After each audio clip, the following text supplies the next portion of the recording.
এখনো যাদেরকে নেতা মানতেছি তারাও যে পালাবে না তার কোনো গ্যারান্টি আছে?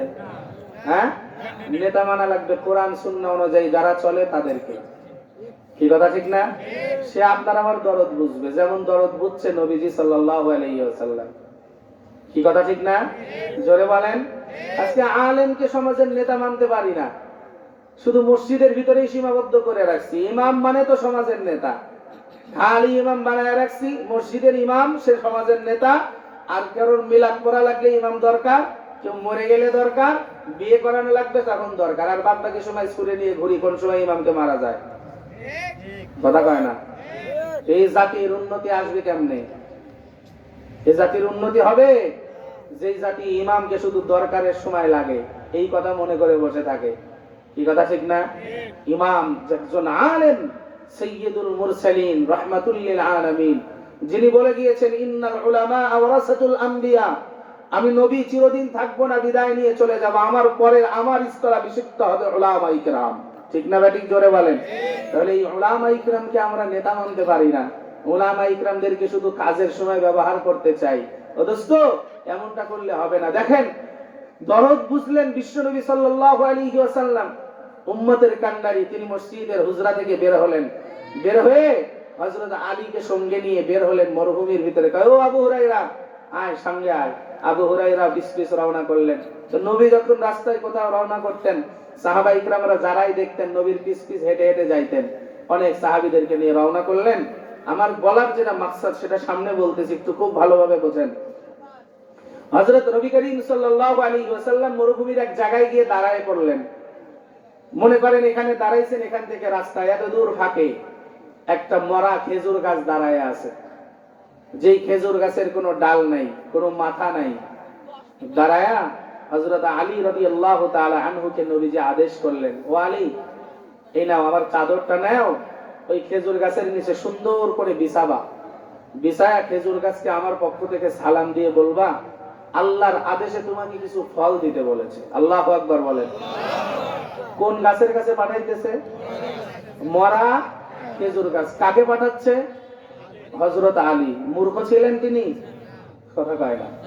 মূর্খ ছিলেন কে? হযরত আলী, যাকে শেরে খুদা বলা হয়, আসাদুল্লাহিল গালিব। কি কথা ঠিক না? দুনিয়ায় কাফেরদের বিরুদ্ধে আল্লাহ তাকে বাঘ বানিয়ে পাঠিয়েছিলেন। যুদ্ধের ময়দানে বীর বিক্রমে যিনি যুদ্ধ করতেন, কোন কাফেরকে পরোয়া করতেন না। রাসূল যার ব্যাপারে বলেছেন, আনা মাদিনাতুল ইলমি ওয়া আলিয়ুন বাবুহা, আমি হলাম এই মদিনার ইলমের শহর, আর এই শহরের দরওয়াজা হলো হযরত আলী। আল্লাহু আকবার জোরে বলেন। তো হযরত আলী তো ইচ্ছা করলে রাসূলকে আদবের সহিত প্রশ্ন করতে পারতেন যে, হুজুর, মরা খেজুর গাছ থেকে কি কখনো ফল আশা করা যায়? কি এই কথা বললে কি বেয়াদবি হতো? বেয়াদবি হতো না। কিন্তু হযরত আলী এই কথা বলে নাই। কেন? তিনি চিন্তা করছেন আমাকে আদেশটা করলেন কে? কথা বুঝাইতে পারি নাই। কি কথা ঠিক না? আরে আমারে আদেশটা করছে কে? নবী। আর নবী তার মন গড়া কোনো কথা বলে না। মা ইয়ানতিকু আনিল হাওয়া ইন হুয়া ইল্লা ওয়াহয়ুন ইউহা। রব যত সময় পর্যন্ত রাসূলকে অবগত না করে তত সময় পর্যন্ত তিনি কথা বলে না। রাসূলের কথা মানে গুয়া কি আল্লাহর কথা। ঠিক না ঠিক? জোরে বলেন। তাহলে আমাকে আদেশটা করছে কে? এইটা হলো মানতে হবে, এইটা বুঝতে হবে। মসজিদের ইমাম সে আমার থেকে বড়, একজন আলেম সে আমার থেকে বড়, সে আদেশ করেছে বাবা আজকে থেকে নামাজ ছাড়া যাবে না, বাস এটাকে আমার মানতে হবে। না, আমার দেহে এক ফোঁটা রক্ত থাকতে আজকে থেকে নামাজ বাদ দিতে পারি না। কথা কয় না? আর বেপরদায় চলতে পারবা না, বাস এটাই আমাকে মানতে হবে যে না, সে আমার থেকে বড়, সে আলেম, তার কথা মানে রাসূলের কথা। কথা বুঝাইতে পারি নাই। কি কথা ঠিক না? ইন্নাল উলামা ওয়ারাসাতুল আম্বিয়া, নবীর পরে উলামায়ে কিরাম নায়েব। আমি তো ক্যাসেট হয়ে আপনাকে কথাগুলো শুনাইতেছি, এই কথাগুলো তো সব নবীর কথা। কি কথা ঠিক না? জোরে বলেন। তাহলে আপনাকে আদেশ করা হলো পর্দা করতে হবে, এখন পর্দা আপনাকে করতে হবে। আল্লাহ আদেশ করেছেন, আহাল্লাল্লাহুল বাইআ ওয়া হাররামার রিবা, আমি ব্যবসাকে হালাল করেছি, সুদকে হারাম করেছি। এই কথা আপনাকে অক্ষরে অক্ষরে মানতে হবে যে না, আজকে থেকে আর হারাম পথে যাওয়া যাবে না, হারাম খাদ্য নেওয়া যাবে না, হারাম পথে উপার্জন করা যাবে না, এটা নিষেধ। ঠিক না ব্যাটিক? জোরে বলেন। এই মানার মাদ্দাটা যত সময় পর্যন্ত আপনার আমার ভিতরে না আসবে তত সময় পর্যন্ত ওয়ালা তামুতুন্না ইল্লা ওয়া আনতুম মুসলিমুন, কামিল মুমিন মুসলমান হতে পারবো না। ঠিক না ব্যাটিক? জোরে বলেন। হযরত আলী রাদিয়াল্লাহু তাআলা আন তিনি চিন্তা করলেন রাহমাতুল লিল আলামিন আমাকে আদেশ করেছেন চুচারা শব্দ করার কোনো কারণ নাই। সাথে সাথে মনের আনন্দে দৌড় দিলেন। হযরতে আবী হুরায়রা হাদিস বর্ণনা করেন, আমিও দাঁড়ায় রইছি, আল্লাহ একটা মুজিজা দুনিয়ায় দেখাবেন। হযরতে আবী হুরায়রা বলেন, আমিও দূর থেকে তাকায় দেখতেছি। হযরত আলী রাদিয়াল্লাহু তাআলা আনহু মনের আনন্দে সেই খেজুর গাছের নিচে গেলেন, সুন্দর করে আগে পরিষ্কার করলেন, এরপরে নবীর দেওয়া চাদর জমিন নিচের ভিতরে বিছাইলেন। এরপরে ডাক দিয়ে বলে, ও আল্লাহর মাখলুক গাছ, আমি জানি তোমার কোনো পাওয়ার নাই, কোনো ক্ষমতা নাই। রাহমাতুল লিল আলামিন আল্লাহর আদেশে তোমারে ফল দিতে আহ্বান করেছেন। হযরতে আবী হুরায়রা বলেন, হযরত আলী এই কথা বলতে দেরি, গাছ থেকে ঝুপ ঝুপ করে খেজুর পরে নিচে পড়ে যাইতে দেরি করে নাই। আল্লাহু আকবার করে বলেন। হযরত আলীর বলতে দেরি, নিচে খেজুর পরে স্তব হতে দেরি করে নাই। হযরত আলী সঙ্গে সঙ্গে সব গুছায় নিয়ে নবীর সামনে হাজির। রাহমাতুল লিল আলামিন আবু বকরকে কিছু দিলেন, ওমরকে দিলেন, উসমানকে দিলেন, হযরত আলীকে দিলেন। আর আবু হুরায়রার হাতে বস্তা ধরে, ব্যাগ ধরে, ওই চাদর ধরে দিয়ে কয়, হে আবু হুরায়রা, যা নিয়ে আমার মাদ্রাসায় চলো। আমার অতীম গরীব অসহায় তালেবে ইলম সাহাবীরা আছে, সবার ভিতরে আমি এই খেজুর গাছকে বন্টন করে দেব। আল্লাহু আকবার জোরে বলেন।